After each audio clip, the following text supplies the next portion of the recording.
नमस्कार बंधुगण, आज श्रीमद् भगवद गीता चैलेंज 59तम दिन में आम जाना स्थितप्रज्ञ किपरि कुहे। यार वर्णन भगवान कौन कौन वर्णना करछंती आज आम 56तम श्लोक जानिबा। दुखे स्वानुद्विग्न मनः सुखेषु विगत स्पृहः वीतराग भय क्रोधः स्थितधीर्मुनिरुच्यते। अर्थात दुख मिलिले जहाँ मनरे उद्वेग जात हुए नहीं एवं सुख मिलिले जहाँ मनरे स्पृहा आसे नहीं तथा जी राग बा आसक्ति भय और क्रोधरु मुक्त सेही मननशील मनुष्य को स्थिर बुद्धि कुहाଯାଏ।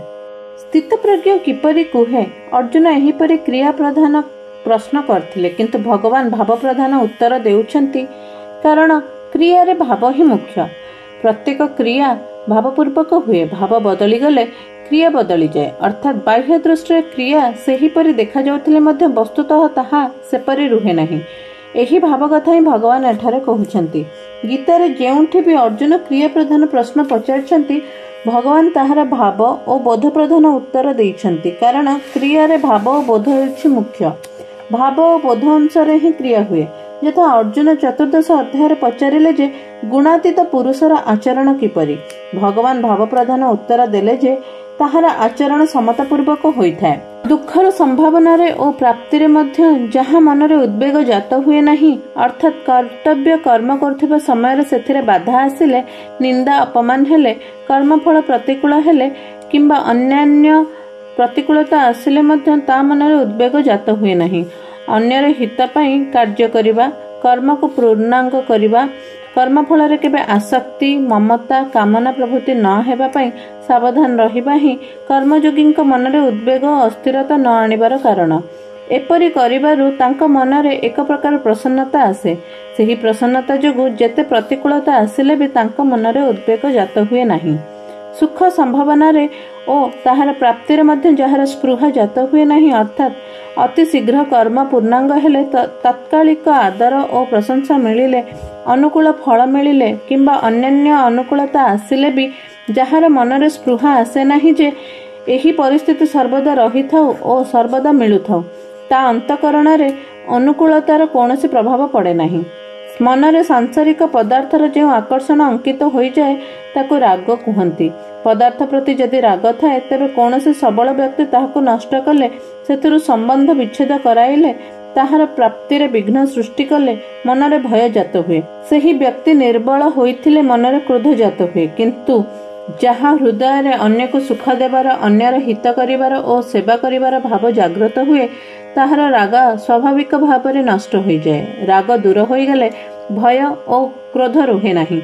तेणु राग भय और क्रोधरु से सर्वथा रहित हो जाए। आंशिक रूपे उद्वेग स्पृहा राग भय और क्रोध थिबा पर्यंत से साधक बोलाए। एथिरु संपूर्ण मुक्त हो गले से सिद्ध हो जाए। कामना वासना प्रभृति रागर ही स्वरूप। केवल वासनार तारतम्य अनुसार सेगुड़िकर नाम भिन्न भिन्न। यथा अंतकरण रे लुकायित रागर नाम वासना, सेही वासनार अन्य नाम आसक्ति वा प्रिय भाव।